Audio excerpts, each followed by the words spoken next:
First of all, it's amazing that I already see my slides. It's a great starting point for today.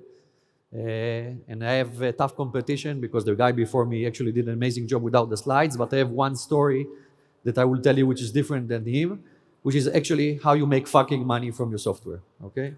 So it's not going to be $93 that I can assure you, and we're going to see different ways of how you can actually embed fintech applications and make money in the world of software. So my name is Arik Shtilman, and I'm the CEO and one of the co-founders of Rapyd. Rapyd is one of the world's most valued startup companies, valued at 15 billion, and raised up until today $800 million from a variety of investors. And I'm going to talk about fintech in general and not try to sell a specific product. And basically, the talk that I have today is how fintech APIs are going to eat the world. Now, there is a very famous sentence that Mark Andreessen from Andreessen Horowitz, and actually the founder of Netscape, said in 2011. And he said, in short, software is going to eat the world. He basically made an amazing prediction in 2011 that everything that we know in 2011 is going to change in the next 10 years, and software is going to change the way that we do everything. And it's pretty much true. Almost everything that you do today is powered by software. It doesn't matter if you call a taxi, order something to eat, want to buy something, use a banking application, everything is software. And he was right with the prediction that basically software is going to eat the world, but he made one mistake. He thought that software companies are going to eat the world. And the mistake was that it wasn't companies, it was actually developers. The thing that changed dramatically everything around software was actually the fact that APIs were suddenly emerging. Right? If you look back in 2011, there were software companies, Oracle, IBM, or even Google, all these giants, they were selling software. They were selling software to other enterprises. Nobody was building APIs. But suddenly from 2011 until these days, everything is API-based. Almost every single company that you guys know, and girls, is an API company. Everybody wants developers to build on top of them. And the thing that actually accelerated this move of software eating the world is APIs. Everything moved to cloud, everything moved to API. The acceleration basically allowed other developers that are not working for an Oracle or an IBM or whatever it is, to think outside of the box, think differently, and find different solutions to problems that exist on planet Earth. And the developers were the one that created these new applications that basically changed everything that we do today. Now, Rapyd was one of these companies that emerged from this new wave of basically doing APIs. We are what we call a type of an Amazon AWS for the fintech space. So we build a full-blown API platform that allows developers to build on top of us financial applications. And we basically provide APIs that work in 105 countries across the globe to do collection of money, disbursement of money, storing funds in custodian accounts, aka wallets, which a lot of you know what a wallet is, issuing cards, doing FX, and doing a lot of other things through an API, when our thesis was basically very simple. We need to give developers tools to build any type of financial application that they might want to build, and basically, they will create these new waves of application that will eat the world. And it's true, because today on top of Rapyd, we have neobanks that have built a full-blown bank on top of Rapyd.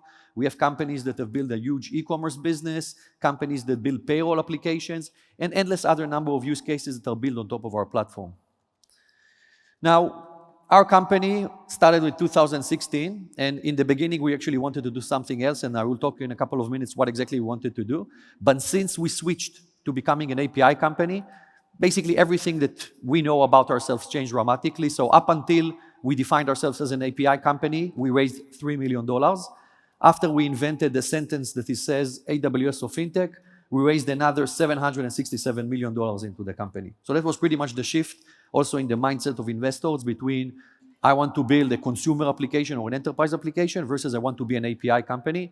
Up until today, you know, we built the business from $0 to $400 million in revenue in 7 years, have almost 1,000 employees globally, offices in probably already 9 different countries across the globe. And you know, we have the world's biggest investors that invested in the company, from Fidelity, BlackRock, Target Global, Dragoneer, General Catalyst, and you see a very long list. Even Stripe, which is actually our competitor back in the days, invested in the company. Now, we wanted to do something completely different, right? We had a very stupid idea in 2016 that we wanted to compete with PayPal.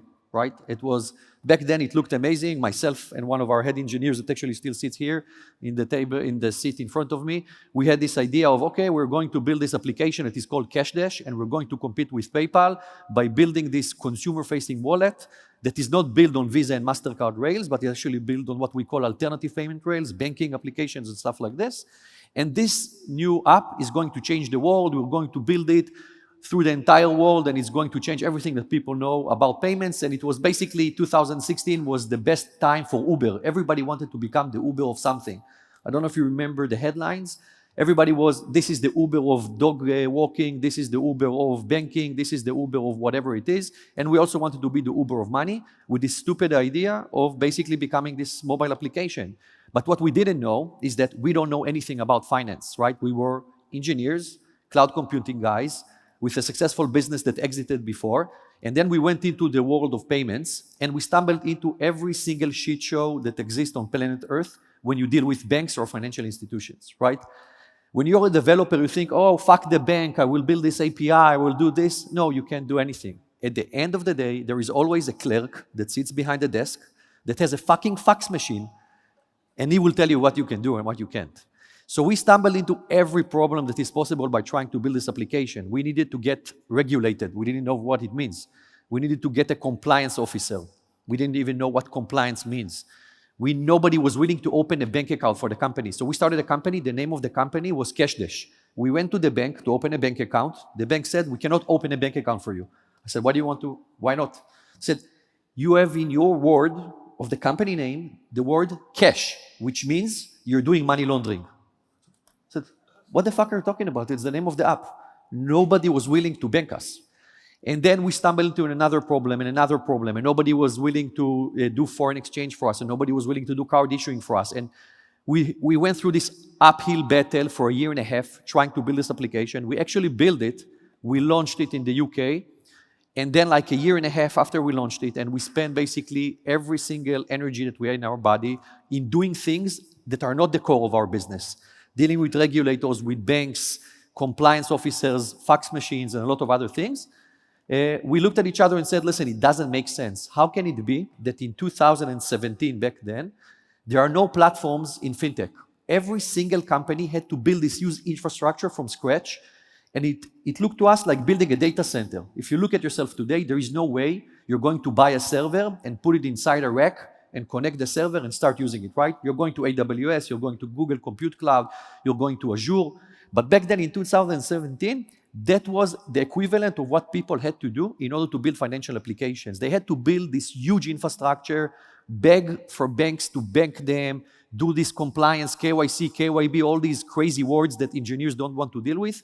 And we looked at each other and said, listen, it doesn't make sense. Let's pivot the company to a platform play. Let's build a platform with APIs that basically will allow engineers to build on top of us applications in a very simple way. And I can tell you that what we've built in a year and a half only in the UK as CashDash, today as Rapyd, which is an API company, other developers can build on top of us similar products in 4 to 6 weeks and build it in 106 markets across the globe.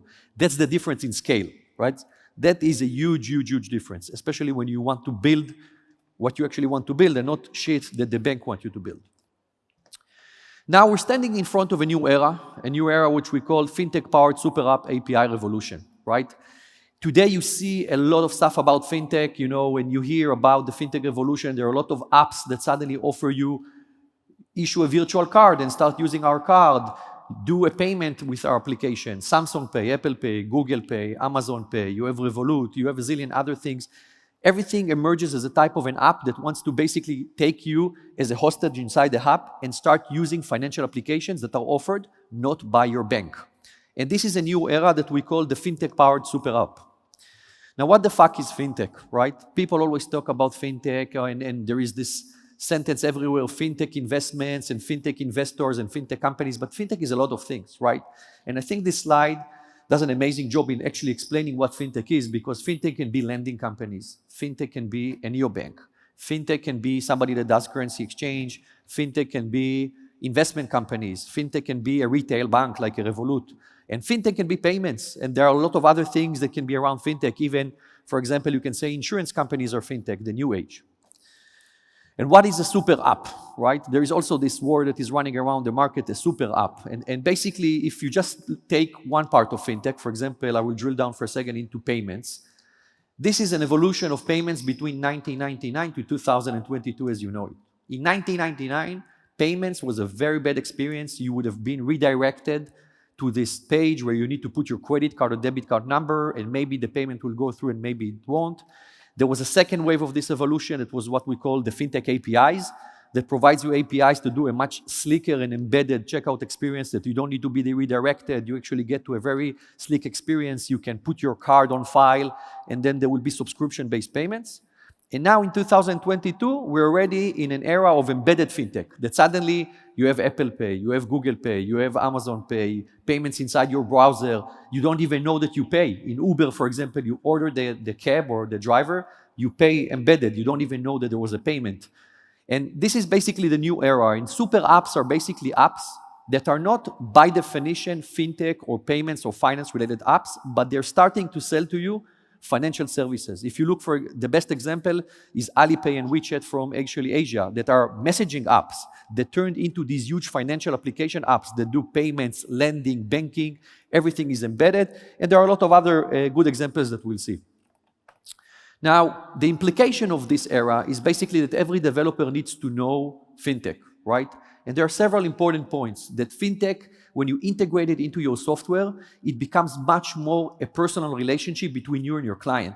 The ability of your client to actually ditch you and churn and leave to somebody else goes down significantly, because when you start having some kind of a financial relationship with your client, it's pretty much becoming like your relationship with your bank.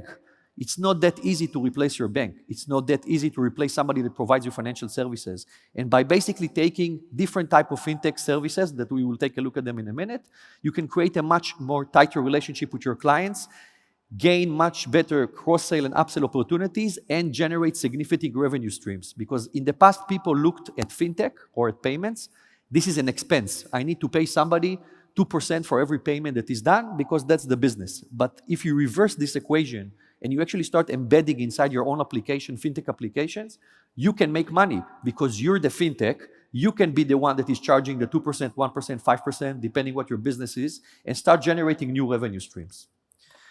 Now, the historical problem of making money when you're building software pretty much changed significantly in the last 5 years, because if you look back in the last 10 years, every developer that was building something, he thought that he's going to make money in one out of two things. And by the way, the gentleman in front of me was a great example for it. Either some kind of a subscription-based payments, or embedding fucking annoying advertisement inside your app, right? And advertisement was the way. People thought they can make money by putting advertisement inside application services and stuff like this. And if in 2022, you're basically trying to sell advertisement inside your app, it's pretty much dead on arrival. Now, you see all these news that are coming out about advertisement revenue going down, and it is true. There is no way already to make money in advertisement unless you're Google, Facebook, or one of these giants. You cannot make significant money out of it. And you see that the Facebook revenue is going down, the YouTube revenue is going down, and pretty much developers are shifting revenue models in order to try and make money in different ways. Now, this leads me to this chart, which is super important to understand the history of the internet and why are we standing and talking here today. Because in the past, there were no conferences for developers. There was a conference for ERP, a conference for CRM, a conference for any other software that somebody might solve. But the market changed and shifted, because everybody understands that the business is actually developer-oriented business. And if you look at this slide, you understand the history of where we started from. The internet created a connectivity that you can take basic stuff that you do on a day-to-day basis and start doing it online. Doesn't matter if it is shopping or something else, that was the internet. Then came cloud computing and software as a service. Instead of installing software on a computer inside a data center that you own, you suddenly pay subscription to somebody, you don't care where it is, and you start using this software. Then came mobility. Everything changed into the mobile applications, everything is running on mobile, seamless, easy to use, and etc. And then comes in the fourth generation, which is the fintech, the place that basically financial services comes in and creates this new evolution and new revenue streams and new opportunities of how actually developers can embed financial applications. And there are a lot of companies that basically provide access to this, if it is Rapyd, if it is Stripe, if it is for example, Banked or Phoenix, it doesn't matter who it is. All these companies basically provide you these infrastructure capabilities to take and embed and build applications that you can monetize on as the fourth generation. Now, fintech is increasing significantly the value to provide customers further lock, and customers stay inside your ecosystem. Keeping customers, not having churn, and basically having these reoccurring revenue streams with clients is super important, and this is what financial applications do. You might not like it as a customer when the bank is doing it to you, but as a developer that you need to monetize on your application and you need to build some kind of a relationship with your client, there are a lot of ways to do it. The best way to look at it is actually Shopify. It is truly an unbelievable example because everybody knows Shopify. People know that if they want to build some kind of an e-commerce store, they will go to Shopify. But Shopify is not an e-commerce SaaS company. Shopify is an e-commerce company that makes money from fintech. 66% of the revenue that Shopify has is coming from fintech. They build a huge ecosystem around the basic offering that they have of let me allow you to build your website. They now have this offering of payments, business accounts, corporate cards, lending. Everything is built around this huge offering that is called Shopify. And if you look at Shopify today, nobody really cares about, okay, I will pay you $15 or $20 a month for running a website. Everything moved into the payments, and the payments part and the fintech part around the Shopify offering is only continuing to grow and grow and goes up and up. And it's an amazing way of looking at what is a super app. An app doesn't have to be a mobile application, right? It's just an application that you build that can sit anywhere. And this is how Shopify basically keeps on clients, because as soon as you're a Shopify client and you're using all these business accounts, payments, corporate cards, there is no fucking way on planet Earth you will move to WooCommerce, you will move to Wix, or whatever it is. You're going to stay inside this ecosystem, and you might use some other companies to use for specific things. But Shopify is the ultimate experience of how you go into a specific market with an offering that is very narrow. I will help you to build an online store, but then all the money is made from all these surroundings. Now, it's not the only example. There are a lot of companies that actually use fintech as the lower bus of making the money, right? There are messaging applications. Now, for example, Facebook and WhatsApp are doing WhatsApp Pay, and you have Alipay, and you have WeChat, and Viber is now going into Viber payments. You have social media that is making money from fintech. You have gaming companies that make money out of fintech. Logistics, for example, Uber, Grab, Gojek, whatever, Didi, pick a mobility company, they're making money out of fintech by offering endless number of financial services, either to their drivers or to the consumers. And even e-commerce companies are actually making money from fintech by offering either corporate cards, virtual cards, loyalty cards. They offer their sellers seller protection, buyer protection, lending, business bank accounts, endless number of offerings, and it's not even their core business, right? They have a business, which is the top part of what you see in the slide. And at the bottom, you have the fintech that comes in, that in the past, again, people saw it as an expense, but today it's actually a significant revenue generator. Now, the super app recipe, if it exists, it actually starts with 4 points that are quite simple. Getting to the first point, of course, is the more complicated piece. But basically, you need to find this service that provides something basic that clients come in and do in a high frequency, that they come back again and again and again to use it as the starting point of your recipe. Then the acquiring the users, collecting their data, and basically analyzing the data, of course, is an important element. Then you add financial services, wallet, credit, payments, bank transfer, whatever you want, and then the engagement with the users creates this repetitive model, and you can upsell and cross-sell new services. So basically, the third step is always putting in these financial services applications into this repetitive model, because this is how you make money, not from ads and not from subscription. You need to find that niche spot that you can put somebody and give him a service that he will use repetitively, and then because it's a financial services, then his relationship with you will become much tighter. And the most important thing at the end of the day is a sentence that was said by the Gojek head of engineering, but still, it's super important to understand that once you're handling money for a user, you can build a castle of services within the platform. You're basically surrounding the user, and the user is not going to leave. And at the end of the day, that's part of what we're trying to do. We're trying to build something to help people, but to keep them around so we can actually make money out of it as part of the bigger picture of what the company does. Now, Rapyd as a company does it in quite a lot of ways. Like I said, we're an API-first company. We're developer-driven. We have a community that you're very open to join. Community.rapyd.net has quite a lot of educational content.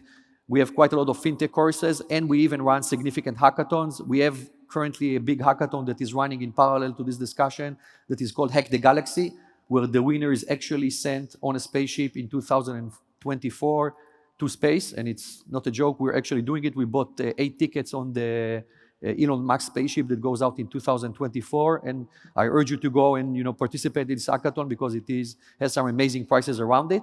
And as part of the hackathon, as a part of trying to build stuff, you can actually learn how fintech and fintech application work.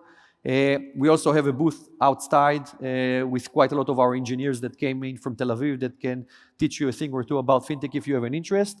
And generally speaking, I encourage you to start building, because at the end of the day, this is the reason why you're here as developers, in order to build stuff and not in order to either get sold, stuff on marketing material and other things. As important and as everything I said, we have a party tonight. So tonight at 8. So in every conference that Rapyd attends, we're bringing what we call the Rapyd The Moment event. It's basically a music event that we're bringing to every single one of our exhibits. And tonight at 8:30 p.m., we're bringing it to Zadar. I have to tell you, by the way, that for me, it's super special to speak in this hall as a basketball fan. I've seen a lot of games of my home team, Maccabi Tel Aviv, playing historically against Zadar and other teams. So it's quite amazing to see the flags and other stuff. But we have this party that we're bringing into Zadar. It starts at 8:30 p.m. You can scan the QR code in order to register and get more information, and also stop at the Rapyd booth in order to register there. And just to show you what it's all about, the next slide is actually a video that we took from our last event in Berlin, in the We Are Developers conference that we attended. And take a look at what you can expect for tonight. I've been feeling restless.